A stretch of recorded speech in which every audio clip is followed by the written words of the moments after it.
bahan sosialisasi kita, masalah sanitasi, bahwa sanitasi ini adalah suatu kebutuhan dasar.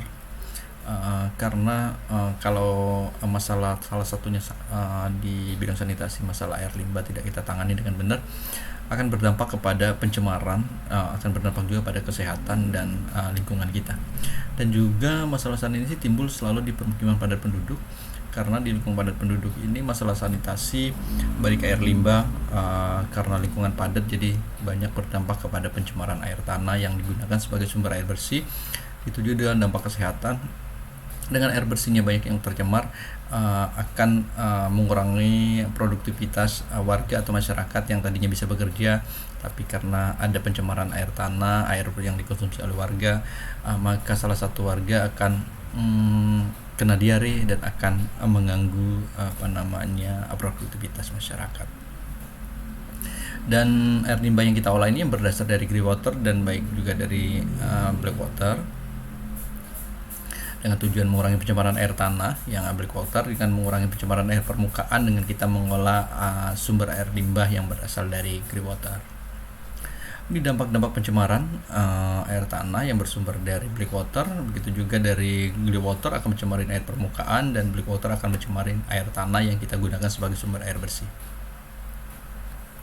Ini beberapa parameter air limbah baik individual atau komunal yang harus kita penuhi. Ini ada baku mutunya.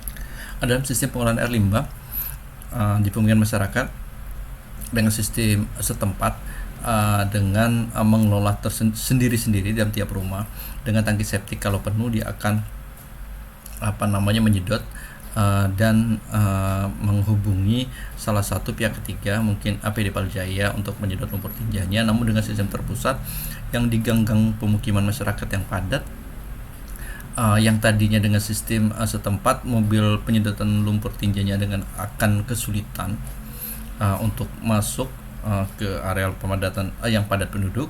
Dengan sistem terpusat, air limbah sudah mengalir ke instalasi pengolahan air limbah yang komunal yang kita dikelola oleh pemerintah.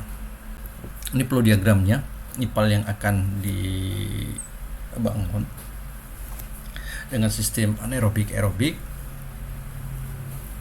Dan sumber air limbahnya, ini flow diagramnya. Air limbah yang pertama, yang partikel listrik, akan diendapkan di bak sedimentasi pertama. Selanjutnya akan ada pengolahan anaerobik.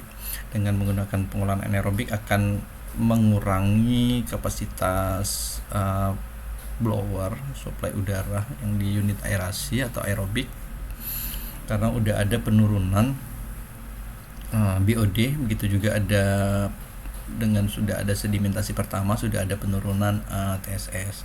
Jadi waktu tinggal di aerobik ini tidak terlalu lama, sesuai dengan kriteria, namun tidak terlalu lama karena sudah ada degradasi atau penurunan zat-zat pencemar di awal. Selanjutnya lumpur aktif ini yang ada di unit aerobik akan diendapkan di unit sedimentasi dan dikembalikan lagi ke pengolahan di depannya. Itu juga penyedotan lumpur yang ada di sedimentasi pertama dan ada di sedimentasi kedua akan disedot oleh pihak ketiga, diolah di IPLT, instalasi pengolahan lumpur tinja. Biar kita mengetahui sumber air limbah apa saja yang perlu kita olah dan yang akan kita tangkap dalam tiap rumah yang akan kita alirkan ke pipa induk, dan kita olah air limbahnya ke instalasi pengolahan air limbah yang berasal dari kamar mandi, itu juga dari wall drainnya, dari klosetnya, begitu dari cuci pakaian.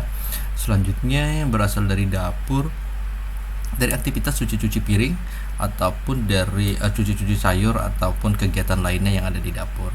Dari beberapa sumber ini, baik black atau grey water, kita alirkan di unit perpipaan. Sebelumnya ada bak kontrol.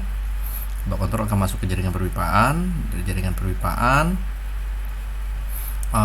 pipanya ada di badan jalan dengan diameter 8 in,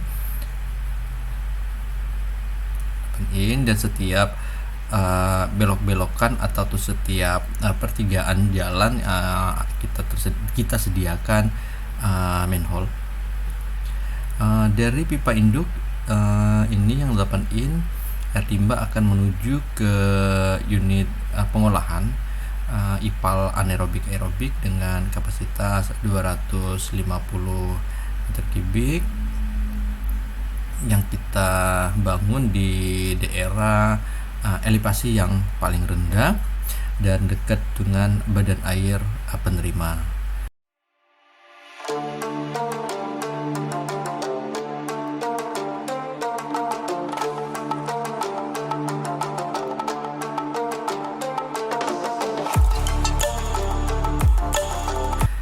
Ini IPAL-nya semuanya berada di bawah permukaan tanah, dan untuk landscape-nya kita sediakan juga taman-taman di sini. Jadi IPAL selain tempat pengolahan begitu juga dijadikan juga tempat swafoto ataupun tempat interaksi masyarakat, tempat sosial, interaksi sosial antar masyarakat.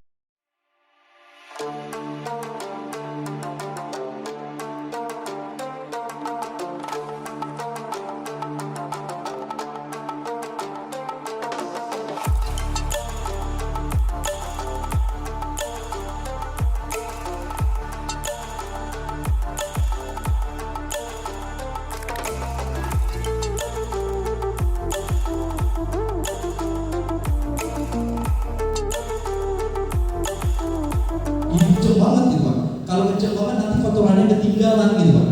Airnya airnya yang lari. Maka struknya itu kita rata-rata tuh 1% gitu.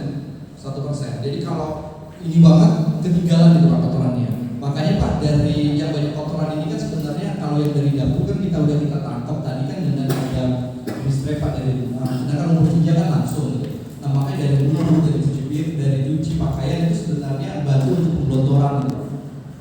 Ada nurong gitu Pak, untuk dorongnya gitu. Karena yang banyak menggunakan air ini kan yang dari cuci pakaian Pak. Paling banyak menggunakan air itu dari cuci pakaian. Jadi sedangkan yang dari WC itu paling sedikit gitu Pak. Tapi yang dibawanya berat gitu Pak. Nah gitu. Jadi salah satunya itu